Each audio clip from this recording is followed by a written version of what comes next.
नमस्कार, मैं ऋषिका सिंह परिहार स्वागत करती हूँ आप सभी का एमपी न्यूज में। आप सब जुड़ चुके हैं एमपी न्यूज के स्पेशल सेगमेंट हेल्थ गुरु में और आज के हेल्थ गुरु हैं doctor Ashwin Dubey sir. Welcome to the studio sir.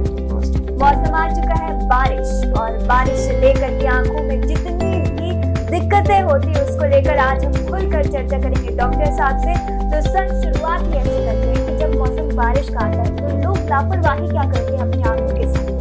देखिए, जब बारिश का मौसम आता है, जब बारिश की स्टार्टिंग होती है तो कई लोग आंखों का बिल्कुल ध्यान नहीं रखते, जिससे हमें अदर्स कुछ बीमारी होती है तो उस पर ज़्यादा ध्यान देते हैं, सर्दी जुकाम वगैरह, पर आंखों का हम ध्यान नहीं दे पाते। तो सबसे पहले जब भी बारिश स्टार्ट होती है तो हमें बारिश के टाइम पे हमेशा या तो हेलमेट लगाए रखना चाहिए ताकि बारिश का पानी डायरेक्ट आंखों के कॉन्टेक्ट में ना आए।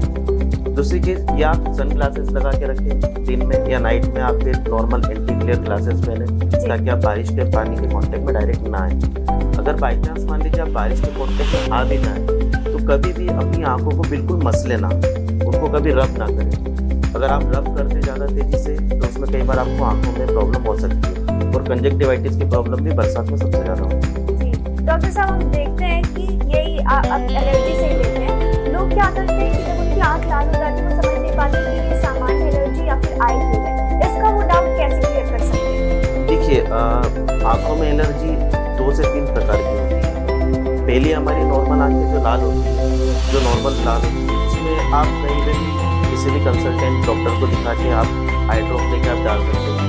हाँ, अगर मान लीजिए आपकी आंखें बहुत ही ज़्यादा लाल हो रही है, एकदम आपको आंखों में लग रहा है कि ब्लड आ गया, तो आप इसमें उसको डिफ्रेंशिएट कर सकते हैं कि ये कहीं इन्फेक्शन ज़्यादा हो गया है। उस टाइम पे आपको कंसल्ट करके आपको डॉक्टर को दिखाने के बाद ही आपको दवाई देना चाहिए। दूसरी चीज़, कई लोग क्या करते हैं, मरीज जब उन्हें इन्फेक्शन होता है वो समझ नहीं पाते हैं कि इन्फेक्शन किस प्रकार का है। अगर उनके आँख मतलब लाल है तो कई लोग जाते हैं मेडिकल स्टोर से और ड्रॉप खरीद लेते हैं, बट उन्हें कभी ऐसा नहीं करना चाहिए। अगर उन्हें बिल्कुल प्रॉब्लम हो रही है, वो आगे जाके छोटी प्रॉब्लम बड़ी बन सकती है, अपने ऑप्थेल्मोलॉजिस्ट को दिखाइए, पड़ोस किसी भी आंख के डॉक्टर को दिखाइए, उनसे कंसल्ट करके ही आप आंखों में दवाई डालिए। आजकल पेशेंट क्या करता है, जाता है और स्टेरॉइड लेके खुद ही आंखों में डालना स्टार्ट कर देता है, जिससे आंखों की बीमारियां और बढ़ जाती है। इससे अच्छा है कि आप डॉक्टर को दिखाएं, डॉक्टर को दिखाने के बाद ही आप दवाई यूज करें। क्योंकि सर अब बारिश का मौसम है और जो कॉन्टैक्ट लेंस पहनते हैं उनके में हम देखते हैं सर कि बहुत सारी दिक्कतें आती है। वो अपनी दिक्कतों को कैसे कम कर सकते हैं? देखिए, सबसे पहली चीज़ तो अगर आप कॉन्टैक्ट लेंस यूज़ कर रहे हैं तो कॉन्टैक्ट लेंस बिना डॉक्टर की सलाह के यूज़ ना करें। आजकल होता क्या है कि लोग ऑप्टिकल शॉप्स पे जाते हैं, डायरेक्ट कॉन्टैक्ट लेंस खरीद लेते हैं। वो ये नहीं देखते कि हम कॉन्टैक्ट लेंस मेडिकल यूज़ कर रहे हैं या सिंथेटिक यूज़ कर रहे हैं। तो सबसे पहले अपने ऑप्थेल्मोलॉजिस्ट से कंसल्ट करने के बाद आपको नंबर कितना है, मेन बेसिकली नंबर पे डिपेंड करता है आप कॉन्टैक्ट लेंस यूज़ करते हैं। कई लोग सिर्फ आंखों का कलर चेंज करने के लिए कॉन्टैक्ट लेंस यूज़ करते हैं, वो सबसे ज़्यादा हानिकारक है। आप अपने डॉक्टर से कंसल्ट कीजिए और कंसल्ट करने के बाद ही आप कॉन्टैक्ट लेंस यूज़ कीजिए। अगर आप कॉन्टैक्ट लेंस यूज़ कर रहे हैं तो सबसे पहली चीज़ है कि बरसात में जितना हो सके उसको अवॉइड कीजिए। आपको जितना यूज़ हो उतना ही उसको यूज़ कीजिए, क्योंकि होता क्या है, जो कॉन्टैक्ट लेंसेज होते हैं ये बेसिकली सिंथेटिक मटेरियल होता है और ये जब हम आई में यूज़ करते हैं तो कई बार ये नमी से बैक्टीरियल को एब्जॉर्ब करता है और बैक्टीरियल एब्जॉर्ब करने की वजह से आंखों के इन्फेक्शन के चांसेस बढ़ जाते हैं। इसी वजह से जब भी आप कॉन्टैक्ट लेंस यूज़ करें या तो आप अच्छा कॉन्टैक्ट लेंस यूज़ करें या डॉक्टर की सलाह से यूज़ करें। डॉक्टर साहब, आजकल लोग मस्ती के लिए वाटर पार्क चले जाते हैं, स्विमिंग पूल में एंजॉय करते हैं। वहीं हम ये देखते हैं कि जब बारिश भी होती है उसका पानी भी आंखों में जाता है। ये तीनों चीजें कैसे नुकसानदायक होती है? क्योंकि लोग शरीर के लिए तो जान जाते हैं कि उससे इन्फेक्शन हो सकता है स्विमिंग पूल या वाटर पार्क के पानी से, लेकिन लोग ये नहीं समझते कि उनकी आंखों में कितना इन्फेक्शन होगा। उसके बारे में जरा बताइए। देखिए, बेसिकली अगर देखा जाए तो जो स्विमिंग पूल का पानी होता है वो तो वैसे ही काफ़ी हानिकारक होता है, क्योंकि काफ़ी बैक्टीरिया तो फंगस उसके अंदर ऑलरेडी ग्रोथ कर चुकी होती है। हम जब भी अगर स्विमिंग पूल यूज़ करते हैं या बच्चों को यूज़ करवाते हैं, या तो आप सनग्लासेस या तो वो स्विमिंग जो ग्लासेस आते हैं आप उनका इस्तेमाल करें, प्रॉपर कैप लगा के रखें, उसके बाद जब स्विमिंग पूल यूज़ करें। क्योंकि स्विमिंग पूल के पानी में क्लोरीन की मात्रा ज़्यादा होती है, उसकी क्लीनिंग करने के लिए क्लोरीन ज़्यादा यूज़ किया जाता है, जो आंखों के लिए काफ़ी हानिकारक है। कई बार हम लोग डायरेक्ट वो स्विमिंग पूल के पानी के टच में आते हैं, जिससे बैक्टीरियल इन्फेक्शन ज़्यादा बढ़ता है। तो आप नोटिस करेंगे कि जब भी बारिश होती है तो बारिश में आप अगर फुल यूज़ करते हैं तो आंखें ज़्यादा लाल होती है, मतलब आंखों में लालीपन ज़्यादा आ जाता है। वही आप नॉर्मल देखेंगे डेज में, अगर आप नई स्विमिंग पूल यूज़ करते हैं, कुछ लोग स्विमिंग पूल का रेगुलर यूज़ करते हैं, तो उन्हें हमेशा ग्लासेस यूज़ करना चाहिए पूल में। हम देखते हैं डॉक्टर साहब की आई चेकअप के लिए अवेयरनेस कम है क्योंकि जब उनके इरिटेशन ज़्यादा होने लगता है तभी वो डॉक्टर के पास जाते हैं। इसके पहले तो वो अपने आप में कुछ नुस्खे अपनाते रहते हैं और करते रहते हैं। क्या आप बताना चाहेंगे, वो अवेयर कैसे करना चाहेंगे आप लोगों को कि वो तुरंत डॉक्टर के पास पहुंचे और आई चेकअप करवाएं? देखिए क्या होता है कि सबसे ज़्यादा अगर कोई आज की तारीख में लापरवाह है तो वो आंखों के लिए, आंखों को कोई महत्व नहीं देता, जबकि शरीर में सबसे ज़्यादा इम्पोर्टेंट पार्ट है वो आंख है। अगर आप थोड़ी देर आंख बंद कर लेंगे तो मेरे ख्याल से आप इस केबिन से भी बाहर नहीं जा सकते। तो आप अगर नोटिस करेंगे तो यहाँ सब चीज़ों का लोग इलाज कराना पसंद करते हैं पर आंखों पर ध्यान नहीं देते। आंखों का ध्यान देना सबसे ज़्यादा जरूरी है। हमें हर 3 महीने में अपने डॉक्टर से कंसल्ट करना चाहिए, आंखों के डॉक्टर से कंसल्ट करना चाहिए। प्रॉपर अगर वो कुछ आपको सजेस्ट कर रहे हैं तो आपको प्रॉपर उसका मेडिसिन फॉलो करना चाहिए।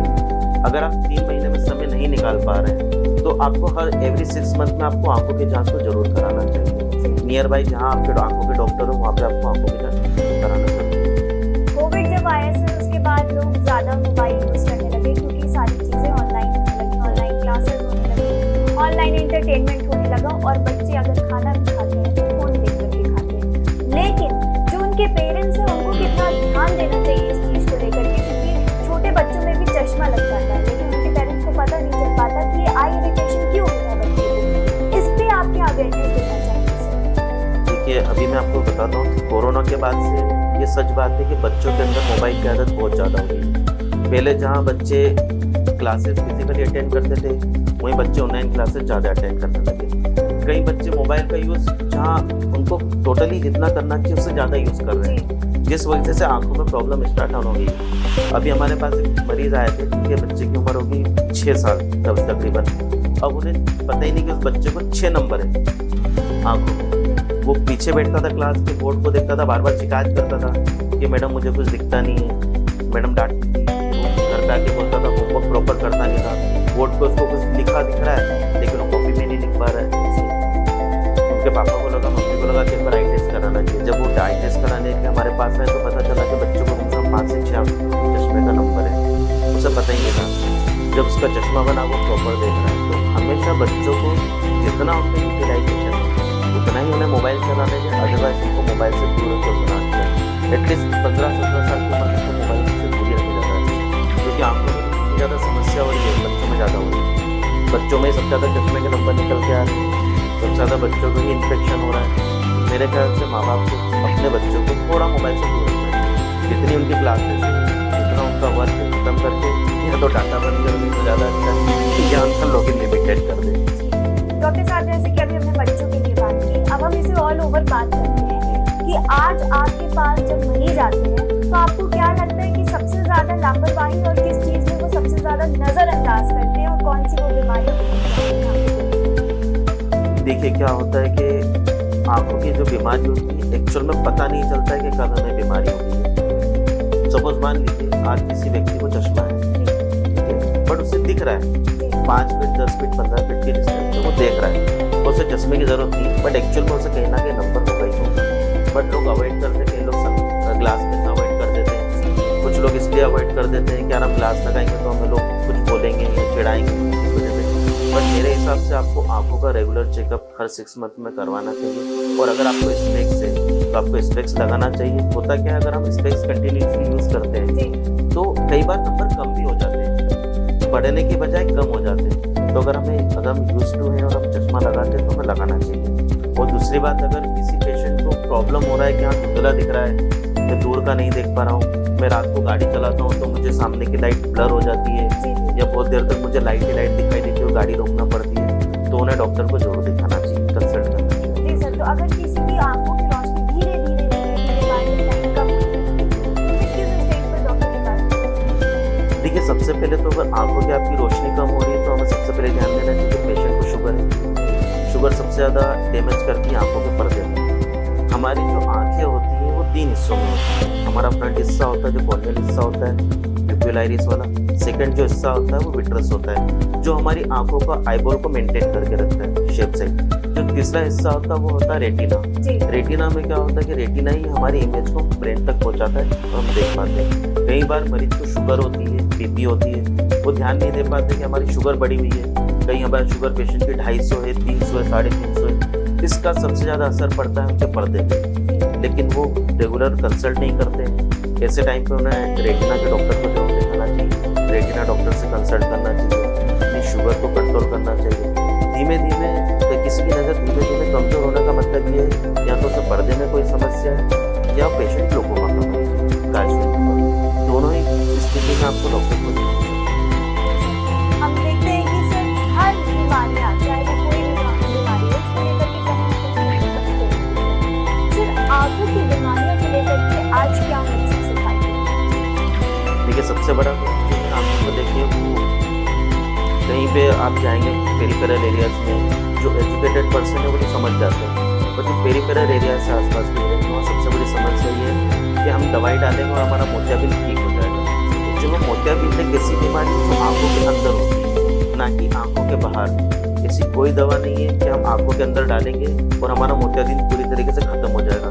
ना ही ऐसा कोई ड्रॉप है, नहीं ऐसी कोई दवाई है। हाँ, अगर आपको मोतियाबिंद धीरे धीरे धीरे बढ़ता जा रहा है, first stage, second stage, third stage, तो आपको ऐसे समय पे डॉक्टर से कंसल्ट करा कि आप उसे ऑपरेट करवाइए तो ज़्यादा ठीक रहेगा। दवाई से सब ऐसे नहीं। सबसे बड़ा जो मिथ मार्केट में वो यही है कि हम दवाई डालेंगे तो हमारी रोशनी अच्छी हो जाएगी, बट मोतियाबिंद का ऑपरेशन के अलावा और कोई दूसरा इलाज नहीं। सर, तो एक क्विक क्विज लेते हैं जल्दी से, और आप बताइएगा कि सबसे ज़्यादा खतरनाक क्या होता है। वैसे तो सभी होते हैं, लेकिन आप इसे क्विक क्विज के तौर पे लीजिएगा। आंखों को बार बार खोलना, मोबाइल अंधेरे में चलाना और बिना सलाह के आई ड्रॉप डालना, इनमें से सबसे ज्यादा नुकसानदायक क्या होता है? इनमें सबसे ज्यादा नुकसानदायक होता है कि बिना सलाह से मेडिकल स्टोर जाते हैं और वहाँ से हम ड्रॉप खरीद लेते हैं। आजकल मार्केट में जाता है कोई भी पेशेंट और बोलता है मैं एंटीबायोटिक दे दो, मैं लुब्रिकेटिंग दे दो, बट बिना डॉक्टर कंसल्टेशन के कभी ऐसा नहीं करना चाहिए।